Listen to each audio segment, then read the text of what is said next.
Eh bien, salut tout le monde, c'est BLCK59, aujourd'hui on se retrouve pour une nouvelle vidéo, donc pour l'épisode numéro 5 sur le guide ninja. Donc aujourd'hui on va attaquer les courbes, donc le tuto sur les courbes. Les courbes c'est quoi? Bah, les courbes c'est tout simplement ça, les comment dire, les obstacles comme ça à passer. Donc je vais vous expliquer maintenant comment on fait. Donc d'abord je vais vous montrer comment moi je les passe, hein, bien entendu. Donc forcément je vais peut-être pas passer les premiers coups parce que j'ai toujours un petit peu de mal quand je suis en vidéo. Malheureusement vous allez me dire. Donc là ça va, là j'ai vraiment pas eu de mal, là je les ai passés trop easy, du coup c'est plutôt cool. Donc maintenant je vais vous expliquer comment on passe tout ça. Donc en fait il suffit simplement de vous pencher en avant.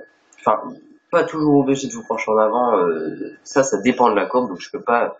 En fait la particularité de ça c'est que je peux pas vous dire quand vous vous penchez en avant et quand vous accélérez pour démarrer comme ça et tout simplement parce que ça peut changer, tout simplement parce que ouais ça peut, non mais c'est que ça change carrément, ça change en fonction de la courbe. Donc c'est là le problème. Donc je vais vous expliquer maintenant comment on fait. Donc ici on se penche, donc on peut mettre une roue avant ou pas, hein. Ça dépend vraiment si la courbe elle est fort penchée, si la courbe elle est, plus la courbe elle est penchée, plus vous aurez besoin de mettre une roue avant. Et là ensuite on lâche le frein et on se penche en arrière et là on accélère. Et donc là du coup logiquement, je veux dire, ça c'est vraiment quand c'est fort raide, hein. Donc là il n'y a pas besoin, là, on a juste besoin de mettre juste besoin de se pencher en avant. On accélère en même temps qu'on se penche en arrière. Et logiquement, il faut passer la plupart de la rampe sur la roue arrière.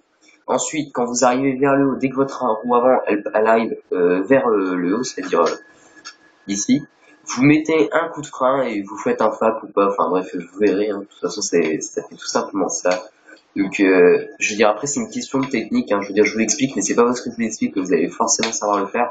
Donc, il va vous falloir peut-être un petit moment d'entraînement. Comme là, moi, j'ai un petit peu de mal là, mais je vous avouerai que j'arrive jamais à me concentrer moi en vidéo. Donc, je pense que vous le savez, depuis le temps que certains abonnés me suivent, il y en a beaucoup qui savent que j'arrive pas à me concentrer. Donc voilà. Donc ça, c'est tout pour cette première rampe qui était plutôt petite. Donc maintenant, pour les plus longues, là, par contre, ça varie, c'est qu'il faut il faut essayer de ne pas faire toucher la roue avant jusqu'à à peu près ce stade ici là. Il faut pas que la roue avant elle touche jusqu'au tout en haut. Et si on arrive à pas faire toucher la roue avant du tout, c'est parfait. Et après, du coup, on fait notre technique du frein avant, comme je vous ai montré sur la première courbe. Donc là, voilà. Donc du coup, forcément, ça passe plutôt simplement. Après, ça dépend. Il y a des courbes qui sont vraiment très très dures à passer. Enfin, ils sont pas très durs, mais surtout que enfin, je veux dire, c'est chiant, quoi. Pour pas dire de gros mots, c'est vraiment chiant. Donc après, c'est vous qui voyez. Après, si jamais vous n'arrivez pas à passer avec le frein avant, vous pouvez toujours mettre un coup de frein. Donc vous mettez votre coup de frein et ensuite vous faites un salto avant, bien entendu, un front flip. Et vous utilisez la technique du garde-boue. Par contre, je vais aller sur la première parce que ça ira mieux. Donc là, regardez.